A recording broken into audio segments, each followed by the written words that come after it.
आलं एक लक्षामध्ये मग हो. सिंग्युलर म्हणजे काय आणि प्लुरल म्हणजे काय? तर मग ज्या नामाचा शेवट S S H C H X किंवा ओ ने होतो अशा एक गोष्टी नामाचं अनेक वचन करत असताना काय करतो ईएस आपण जोडत असतो.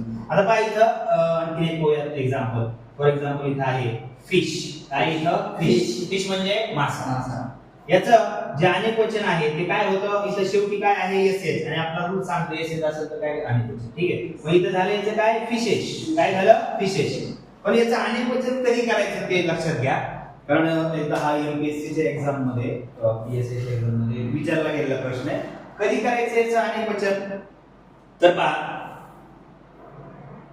फिश म्हणजे मासा आणि फिशेस म्हणजे अनेक मासे.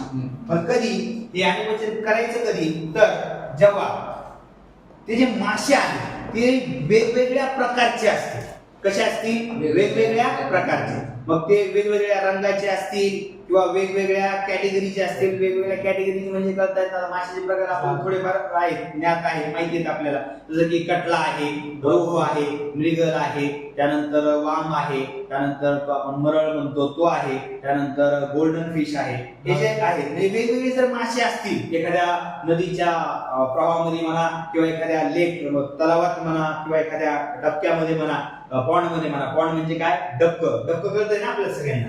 पॉन्ड म्हणजे काय डबका. पावसाने सगळ्या शेतामध्ये डबके तयार झाले बरोबर का. मग पॉन्ड म्हणजे डबकं. आणि मग जेव्हा वेगवेगळ्या प्रकारचे मासे असतील तेव्हा काय करायचं याचं फिशेस त्याचं अनेक वचन करायचं. ठीक आहे. चला नेक्स्ट रूल नंबर सेकंड. इथं काय पाहिलं मग फर्स्ट रूल आपण when the singular noun. When म्हणजे जेव्हा when the singular noun ends with s, sh, ch, x or o while making plural of such a singular noun, what add es suffix. Okay, so next rule. When a singular noun ends with y while making plural of such a singular noun, remove y and add ies suffix. जेव्हा एखाद्या एकवचनी नावाचा शेवट y ने होतो. कशाने होतो y ने. तर अशा एकवचनी नामाचं अनेक वचन करत असताना y काढून त्या जागेवरती ies हा सफिक्स काय करायचा आहे ऍड करायचा आहे. काय मग सांगितलंय when a singular noun ends with y जेव्हा एखाद्या नामाचा शेवट कशाने होतो y ने. त्याचं अनेक वचन करत असताना कोणाचं त्या एक वचनी नामाचं ज्याचा की शेवट कशाने झालाय y ने. अनेक वचन करताना काय करायचं कुठला त्याला सफिक्स जोडायचा आहे त्या y चा काय करायचा आहे i करायचा. y चा काय करायचा आहे i आणि त्याला जोडायचा परत हा es म्हणजे झाला ies सफिक्स. काय झाला ies सफिक्स. आलं लक्षामध्ये. चला मग फॉर एक्झाम्पल इकडं काय मग इथं घेतला हा बेबी. काय घेतला बेबी. एंडिंग कशाने झाले याचं y ने. अनेक वचन करताना काय करायचंय सांगा पटकन. बेबी काय करायचंय y काढून इथं काय करायचं ies जोडायचं. काय झाला बेबीचा बेबी. बेबी म्हणजे एक बाळ आणि मग बेबीज म्हणजे अनेक बाळ. नेक्स्ट काय फॅमिली. काय फॅमिली. फॅमिली म्हणजे काय मग कुटुंब. मग इथं याचं अनेक वचन काय करणार बरं बघा. काय करणार फॅमिली. काय करणार फॅमिली. ओके इथं घेतला मी आर्मी. काय घेतला आर्मी. आर्मी म्हणजे एक सैन्य. आर्मी म्हणजे काय सैन्य. मग इकडं याचं अनेक वचन करताना काय करणार बघा. काय करणार आर्मी. त्यानंतर आहे बरी. बरी म्हणजे काय तुझी तब्येत बरी आहे का हे बरी नाही. तुमची शाळा वगैरे बरी का सगळं ते बरी नाही. हे बरी इंग्लिश मधलं बरी. बरी म्हणजे काय तर पूर्णे. बरी म्हणजे काय पूर्णे किंवा गाडणे किंवा दफन करणे त्याला काय म्हणतो बरी. त्यानंतर मग बरी आहे कॅरी आहे मॅरी आहे हरी आहे वरी आहे अप्लाय आहे डिप्लॉय आहे सप्लाय आहे. हे जे शब्द आहेत या शब्दांचं अनेक वचन करताना काय करायचं y काढून ies जोडायचं. आता हे आपले नेहमी उपयोगात नेहमी यूज मध्ये असणारे डे टू डे लाईफ मध्ये आपण हे वर्ड्स यूज करत असतो. अप्लाय करा. अप्लाय केलं तू. अप्लाय करणे म्हणजे काय मग अर्ज करणे. अप्लाय करणे म्हणजे अर्ज करणे किंवा अप्लाय करणे म्हणजे लागू करणे. जसं की terms and conditions are apply.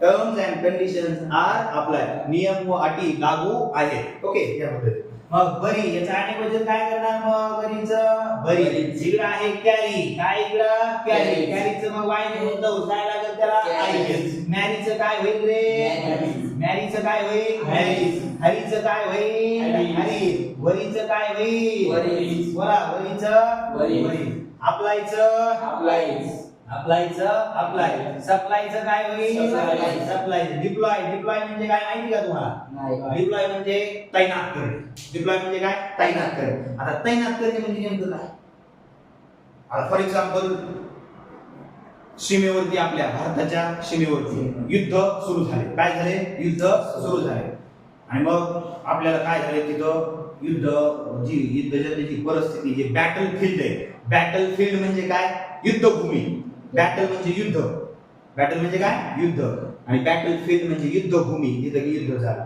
आणि मग त्या युद्धासाठी वार हा दुसरा शब्द आहे वार वार म्हणजे काय शनिवार रविवार सोमवार नाही हे वार वेगळा आहे WAR वार म्हणजे काय जंग किंवा युद्ध ठीक आहे मग येते आहे एक सेइंग आहे एक म्हण आहे काय म्हणतात everything is fair in love and war everything is fair in love and war प्यार में और जंग में सब कुछ जायज है नाजायज कुछ भी नहीं म्हणजे प्रेमात आणि युद्धात सर्व काही काय म्हणतात त्याला योग्य आहे किंवा काय क्षमस्व आहे किंवा सगळ्याला माफी दिली जाईल ओके चल मग इकडे काय सप्लाय डिप्लॉय डिप्लॉय म्हणजे काय मग तैनात करणे डिप्लॉय म्हणजे काय तैनात करणे म्हणजे आता तिकडे युद्ध सुरू झालंय आणि सैन्य कमी पडले म्हणून आपल्या प्रत्येक राज्यातलं सैन्य काय केलं म्हणजे जे राखीव दल असतं ना पोलीस फोर्स मधला ते तिकडे काय केला पाठवला म्हणजे तिकडे तैनात केला म्हणजे काय डिप्लॉय केला ठीक आहे मग हे सगळ्या शब्दांचे तुम्हाला अर्थ माहितीच आहे कॅरी आहे कॅरी म्हणजे वाहून नेणे किंवा घेऊन जाणे मॅरी लग्न करणे हरी घाई करणे वरी काळजी करणे चिंता करणे अप्लाय आणि मग तुम्ही हे शब्दाला जर कधी थारा द्यायचं त्या जीवनामध्ये काय वरी वरी म्हणजे काय चिंता करणे किंवा चिता काय चिता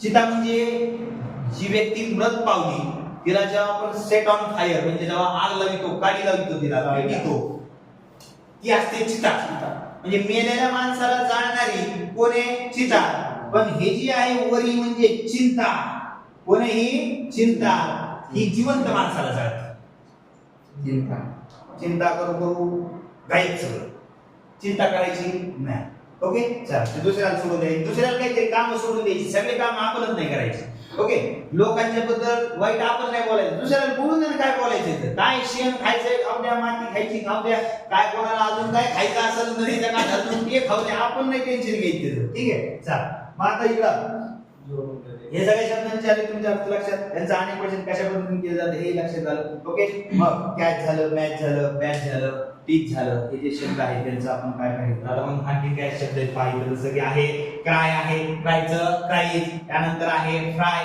फ्रायचं फ्राईज म्हणजे वाय निघून वाय काढून काय आय घालायचं आय म्हणजे आय लावायचं ठीक आहे वाय काढून काय घालायचं तिथं आय वायच्या जागेवर काय घालायचं आय घालायचं इंग्लिश म्हणलं नंतर काय लावायचं येस मग क्रायचा क्राईज फ्रायचा फ्राईज आणि मग इथं ट्रायचा ट्रायचा ट्राईज फ्लाय फ्लाय म्हणजे काय फ्लाय म्हणजे उडणे किंवा उडवणे किंवा उडवणे आपल्याला दोन्ही जमतं बरोबर आहे कधी कधी हवेत उडतो कधी कधी एखाद्याला उडून लावतो बरोबर काय बरी असते असं हा त्याला काय मग फ्लाय त्यानंतर काय मग ह्या लक्षामध्ये असे काही वर्ब्स आहेत काय असे काही वर्ब्स आहेत किंवा असे काही नाउन्स आहेत की ज्यांचं अनेक वचन करत असताना एवढं लिहून घ्या आपण नेक्स्ट